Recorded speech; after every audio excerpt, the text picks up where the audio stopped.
Kwentong Kalusugan. Kwentong Kalusugan. Panahon na para unahin ang kalusugan. Kwentong Kalusugan. Usapang wellness and proper diet Para sa healthy and happy family. Kwentong Kalusugan. Hi kaagapay, magandang araw sa iyo. Magandang araw ng Sabado sa iyo. Nawa ay maayos ang iyong pakiramdam ngayong araw. And happy listening po sa lahat ng ating mga kaagapay na ka-tune in sa 702 DZAS sa pamamagitan ng Kwentong Kalusugan. Kami po ang inyong mga kasama, Jo Cabrera Alabastro. Mirna Arcega from Tree of Life Wellness Center.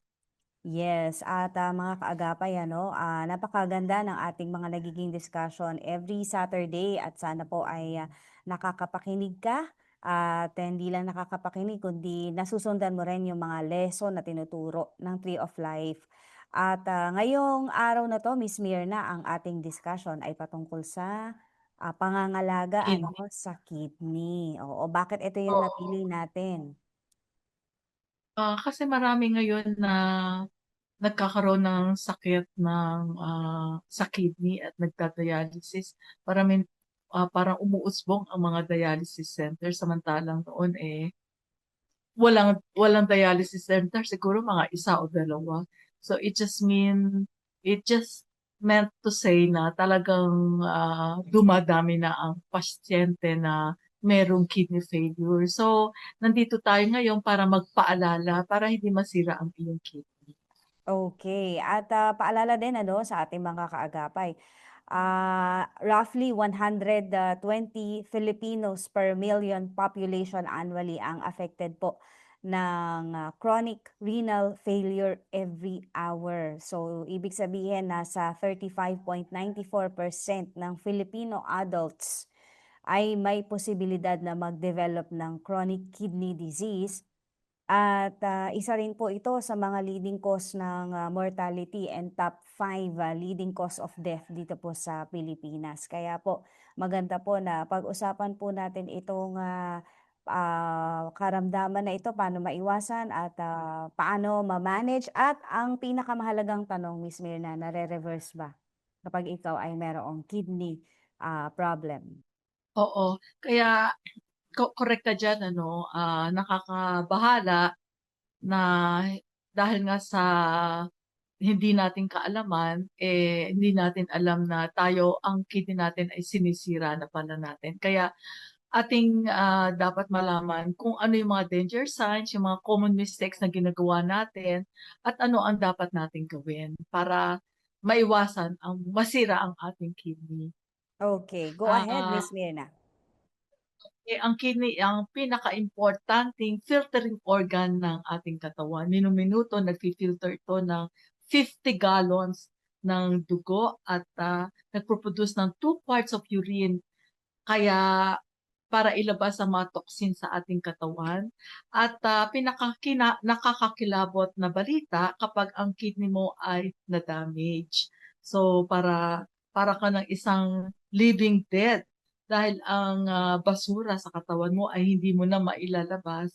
Kaya ikaw ay mangingitim, mamamanas dahil toxin siya. So akala natin ang kasagutan ay dialysis, pero ito ay temporary lang na machines na ginagamit para tanggalin ang iyong basura sa katawan. So, yung pala, ito ay temporary lang, ang mauuwian mo ay kamatayan din. Costly ang kidney transplant. Mga 1 milyon yun at ang maintenance mo doon. Pero, wala pang kasiguraduhan na magmamatch ang iyong kidney dun sa donor. Kaya, importante na pangalagaan natin ng kidney at malaman natin kung ano ang mga danger signs sa umpisa pa lang. Dahil pagka nagsisimula pa lang madamage ang ating kidney, ma-actionan na natin at wag nang gawin ang mga common mistakes na ginagawa natin. So ano yung mga danger signs, sa umpisa ay parang tahimik lang si kidney, no? Wala kang nararamdaman. Pero tumataas na pala ang creatinine mo. Ang creatinine natin levels at saka BUN, blood urea, nitrogen, yung lab work natin. Pero physically later on, ito ang mga mararamdaman ng ang pasyenteng nasisira na ang kidneys. Early sign pa lang nito, no? So, bantayan mo ito. So let's say pagbabago sa pag-ihi, no? Ihi ka ng ihi o kaya ay hindi ka maihi. O kaya ay pag tinignan mo ang iyong ihi, may bula ito at minsan may dugo. So ang amoy, mapanghe, no? Parang pungent, no? At minsan hirap kang umihi, masakit. So, yun ay patungkol sa pag-ihi. Mararamdaman mo na physically may problema ka. Hindi mo lang alam kung saan. So, ah masakit ang iyong tagiliran o tinatawag na flank pain, yung sa tagiliran natin sa may bandang likod, sa tagiliran, ano? At ikaw ay hinihingal, nangangati, madalas, no? Ibig sabihin, hindi na ang toxin sa katawan mo ay hindi nga nafa-flush dahil nga wala na yung nasisira na yung kidney function na taga-filter ng dumi sa katawan, no? So therefore, naiipunan ng toxins, dumadami, kaya ikaw ay nangangati. At madali kang mapagod dahil affected na nga ang mga dumadami ang mga basura sa katawan mo, hinihingal ka na, yan. Pagka ikaw ay ganyan na ang mga nararamdaman mo, wag mong isawalang bahala, wag mong ignorin, wag kang matakot dahil at an early stage ng ating kidney failure or kidney problem, meron pa yan solution. Kaya nandito tayo upang tayo ay bigyan ng warning para hindi na tayo maging biktima ng kidney failure. So, ito yung mga late signs na, no, namamanas, may puppy eyes na, dahil nga nasusuka na, nanlalamig na ang mga paa, mga extremities, namumutla na dahil anemic na, dahil hindi na maka-function ang kidney. So yan ang mga danger signs ng kidney problem mo o nagfe-fail na ang iyong kidney. So ano naman ang mga common mistakes natin na mga ginagawa natin para masira ang ating kidney? Yung mga common mistakes natin, no, araw-araw, mga activities na hindi tayo aware na sinisira pala natin ang kidney. Ang top of the line natin na lagi tayong nagkakamali, no, mga common mistakes na mga ginagawa ng tao. Hindi pala inom ng tubig, no? Hindi umiinom, minsan hindi sila umiinom ng tubig, ha. Meron akong kilala na talagang hindi pala inom at ang iniinom instead na tubig, soft drinks. Naku, kandidato ka. Tigilan mo na. Ang tubig, ang pinaka-importanteng bagay na dapat natin gawin, ito ay tinatawag na ah, ma- ah, Sir. ah, isang natural medicine ang pag-inom ng tubig kasi naka-flush ang mga toxins. 8 glasses of water ang required and more. Kailangan mag-ready ka ng mga isang tumbler sa tabi mo para mainom mo ito the whole day. Naku, wag ng soft drinks ang soft drinks. Itigil na yan sa Miss Mirna, kung 8 glasses a day ang required sa tao, tas pinunuan na ng 1 litro ng soft drinks, paano pa iinom ng tubig nga naman, ano? Oo, yung iba kasi sabi wala daw lasa ang tubig, kaya soft drinks, kung sisirain naman ng kidney mo, magkaka-form ka ng kidney stones, kaya nagkakaroon ng kidney stones. Di tuloy-tuloy na yan. Pagka hindi mo naman, tuloy-tuloy pa rin, lalaki ng lalaki. So, tigilan mo na ang soft drinks, no? Para hindi ma-damage ang iyong kidney dahil uminom ka na ng 8 glasses of water at inuman mo na rin ng buko juice sapagkat nandyan yung ang buko juice ay punong-puno ng electrolytes at saka ito ay tinatawag na diuretic or jingle ka ng jingle pagka uminom ka ng buko juice, no? Wag yung nabibili sa mall na buko juice kasi nilalagyan nila nito ng mga matatamis, no? Para maparami tubig at nilalagyan ng matamis, no? Yun talagang purong-purong buko juice na galing sa buko na talagang yun ay nabibili sa palengke, no? So, yan. So, pagpipigil ng pag-ihi, yan ang mga common mistakes natin. Pag naiihi ka, hindi ka umiihi agad, pinipigilan mo, tinatamad ka, ito ay nagpapataas ng pressure sa iyong kidney. Nakakasira rin pala ito, yung magpigil ka. Yan ang mga common mistakes natin. At may meron mga tao na may painkiller abuse, sumakit lang ulo, inom na agad ng gamot. At yung pala ito ay masama sa ating kidney. Dahil ito ay sinisira niya ang ating kidney dahil foreign body yan ng mga side effects, no? Siyempre, yung mga may drug maintenance na umiinom po at minsan wala tayong choice. Kaya kailangan maging controlled lang, wala, maging aware ka na yung iniinom maaaring makasira ng iyong kidney. So tulad ng mga blood pressure pills, mga diabetic pills, cholesterol pills, as much as possible, go natural, no? At yung mga umiinom ng mga illegal drugs, yan.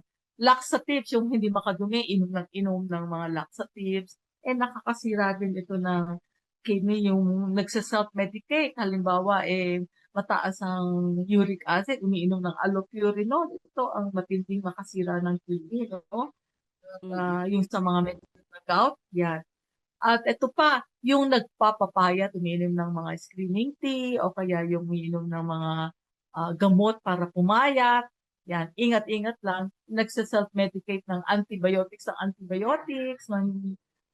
yan, ingat-ingat lang tayo. Yan ang mga common mistake natin na Um, hindi natin. Miss Mirna, how about yung power drinks? Yung may energy drink, isa pa rin yun. Matindi rin yun. Kasi yan ay nauso, no? Energy drink. Yun ay nakakasira din ng ating kidney. Kaya, syempre, lalakas ka yung mga athletes, energy drink ng energy drink para lumakas sila. Pero, ah, at ito ay maging aware tayo na maaaring makasira sa ating kidney. So, ito ay mga common mistake natin na hindi tayo aware kasi, no? Basahin mo yung mga chemicals na meron ng energy drink, mga soft drinks, pare-pareho yan sila. Basta anything na may chemicals, maaaring makasira sa ating kidney. So, pag inom pala ng kape, araw-araw kung ikaw ay coffee drinker, araw-araw, ito pala ay nakaka-form ng kidney stones. At pagka ikaw ay may kidney stone, eventually, maaaring masira ang iyong kidney, no? Yung laging meron na lang infection, may infection sa ating puwerta, no? Yung mga kababaihan, lagi na lang may infection. Ini-ignore natin to, sabi ko noon, lagi ko na lang sinasabi, kung ikaw may infection, ikaw ay uminom ng balbas pusa. Yun ay inumin mo na po isang inuman lang yun, isang pitcher mo lang ang mainom mo, talaga naman tanggal ang iyong infeksyon, no? So, lalo-lalo na pag diabetic ka, prone ka sa vaginal infection, kaya lagi kang nangangati dahil nasisira na rin yung pancreas mo, kailangan inuman mo ng balbas po sa mga herbal medicine. Hindi yan nakakasira. Walang side effect yan sa ating kidney pagka mga herbal medicine. Instead na mag-go ka sa mga tunay na medicine, synthetic medicine na tawag, yun ang may mga chemicals na makakasira sa ating kidney. So, hindi tayo aware na ang kulang pala sa pagtulog ay maaari rin makasira sa ating kidney kasi pag kulang ka sa pagtulog, tataas ang blood pressure mo, tataas ang blood sugar mo. High risk ka magkaroon ka ng kidney problem dahil syempre pagka di ka makatulog, walang time ang kidney mo mag-repair habang ikaw ay natutulog. Stress, ayan. So, para masira ang iyong kidney. Yung mga nagpapa-CT scan, syempre bibigyan sila ng dye, contrast dye na tinatawag. At tapos, that's it. Nalagyan mo na ng contrast dye. Syempre, chemical ito, maaaring makasira sa iyong kidney. Kailangan, inuman mo ng maraming tubig para ma-flush mo yung mga chemicals na ipinasok sa iyong katawan. So, yung mga sedentary lifestyle, yung halimbawa tinatamad mag-exercise, alam mo ba, 1 hour to 2 hours ka lang nakaupo, hindi ka gumagalaw-galaw, nag-accumulate na yung sugar sa iyong katawan. So, bumabagal ang iyong metabolism at naapektuhan ang iyong kidney, no? Hindi ito maka-function well.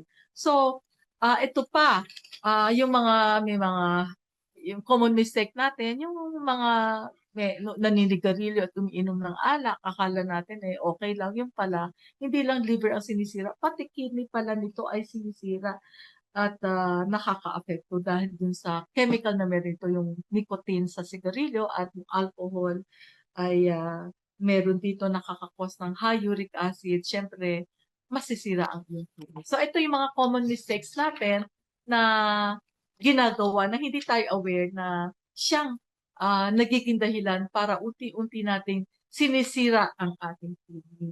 So, ano-ano ang dapat nating gawin?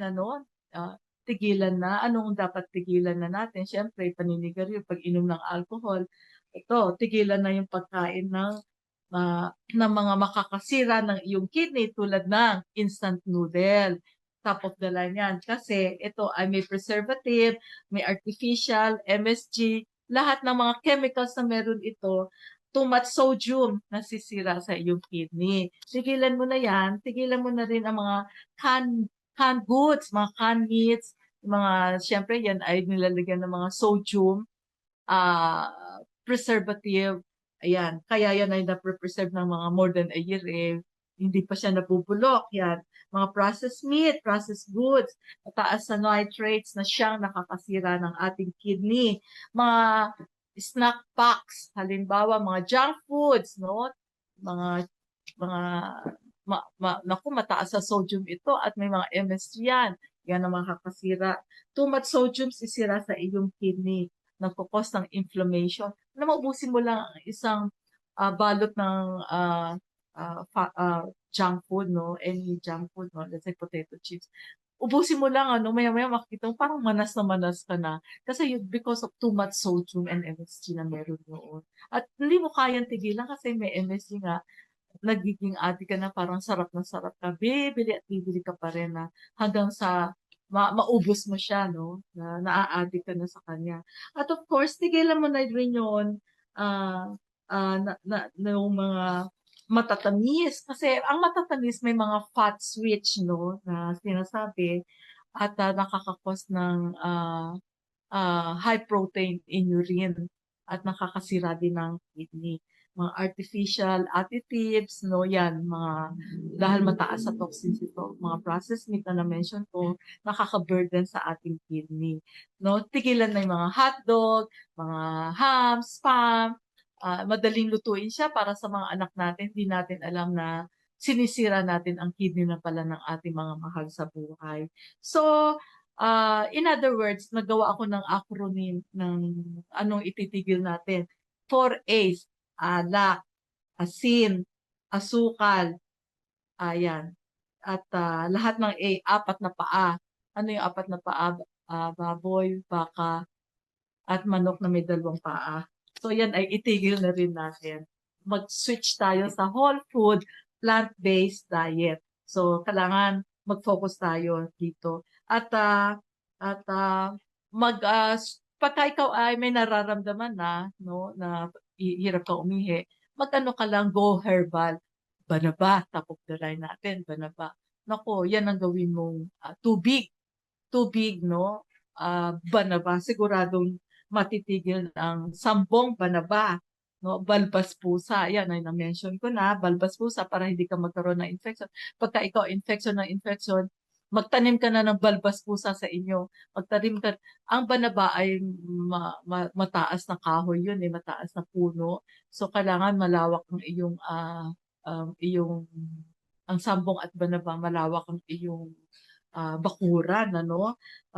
Kung ikaw ay nakakaramdam ng acidity, no, parang nagkakakos ka, siyempre hindi naman aare agad ang iyong kidney, no? Minsan may mga simptomas na hyperacidity. Yun, uminom ka ng baking soda, like 1/2 teaspoon, 1/2 teaspoon ng baking soda, lagyan mo ng isang 1/4 glass of water o isang shot glass, tunawin mo, no? Yun, makakatulong na yun para matulungan na yung kidney, ma-alkalinize ito at malaking tulong ito. So instead na patis ang iinumin mo o toyo, ang sausawan mo bawang, sibuyas, turmeric at ginger, no? Lagyan mo siya ng apple cider vinegar. Yun, malaking tulong yun. Yun ang, kasi kung sanay kang may sawsawang na patis, toyo, ah, ketchup, tigilan mo na rin yan. Change lifestyle talaga, tigilan mo na, say no to them kasi ito ang sisira sa kidney mo. So instead, i-switch mo, no? Kasi parang nasanay ka na may sinasawsawan yun.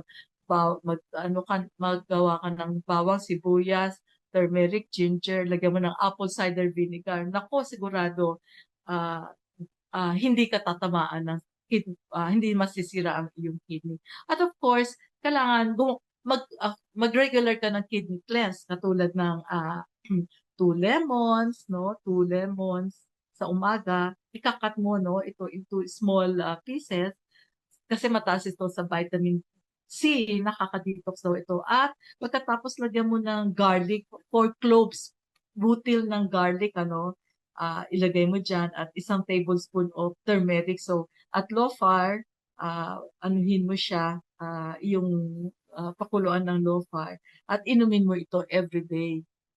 Everyday. Nako, malilinis ang iyong kidney. Ang panglinis ng kidney ay yung celery juice or parsley or cilantro. Pwede mo siyang i-boil, pwede mo naman siyang i-blend, no? Inumin mo to per day, 1 glass per day, no? Yung cilantro, parsley, celery, yan ang mga tinatawag na pang kidney cleanse. Ano pa? Yung ating, pag ikaw'y mahilig sa, pag ikaw'y nagpapakulo ng mais, yung pinakuluan, huwag mong tatanggalin yung corn silk na tinatawag, no? Yung bumabalot sa corn, isama mo, no? Yun ay nakakalinis ng kidney natin, no? So pag nagpapakulo ka ng corn, tatanggalin natin lahat no? Tapos yung corn lang ang ilalagay natin. Isama mo yung corn silk ng mais. Yun ay nakakatulong para makalinis ng ating kidney. At ito pa, isang 1 cup of pakwan, no? Lagyan mo siya ng 1 tablespoon of olive oil at squeeze mo ng 1 kalamansi at lagyan mo siya ng 1/2 cup water. I-blend mo ito. Ito ay nakakatunaw ng kidney stones para hindi masira ang iyong kidney. Ulitin ko ha, ito ay nakaka-detox ng kidney, nakaka-solve ng mga UTI ng kidney. Powerful ito. Ulitin ko kasi very important ito na malaman natin na kapag ikaw'y nakakaramdam na ng kahirapan sa pag-ihi, gawin mo na. O kaya nararamdaman mo may sumasakit sa iyong tagiliran, baka may kidney stone ka. Ito nga, ulitin ko, 1 cup ng pakwan, no? At 1 tablespoon of olive oil, samahan mo ito at squeeze of kalamansi at 1/2 cup water, ibe-blend mo ito. Siyang iinumin mo para tunawin ang iyong kidney stones at ma-prevent ang mga UTI. Yan ay dapat nating gawin. Mag-go natural tayo, mga pamamaraan, upang sa ganon, hindi masira ang kidney. Huwag kang inom ng gamot, konting sakit lang, sakit ng ulo. Instead na gumamit ka ng, ano na lang iinumin mo kung masakit ang ulo mo. You can use your food as, your hand as Wait lang, medicine. Miss Mirna. Bago tayo mag-move forward, no, yung na-mention nyo na concoction ng pakwan, ng olive oil, Olive oil. lemon at tubig, tuwing kailan iinumin siya?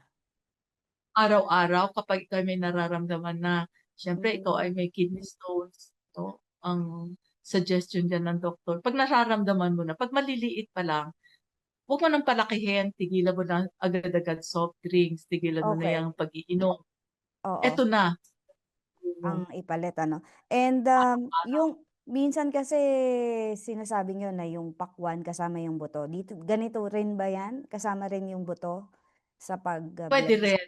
Oo, pwede rin. Kasi pag mine-blend, ang hirap tanggalin kasi ng buto. Siyempre, ma-remove ang iyong constipation kasi yung buto ng pakwan ay meron tinatawag na laxative effect. Ang laxative nito ay yung namumove niya yung bowel natin, yung toxins. Siyempre, pag na-flush mo yung toxins mo, tanggal yung mga toxins, including yung mga kidney stones na meron ka, ma-flush niya ito. Okay, So, ayan. napaka Sige po. Mm. And, Kaya ka tuloy na po natin, Miss Mirna, yung last, tip niyo po. Ang last tip natin, siyempre, ugaliin natin maglinis ng colon.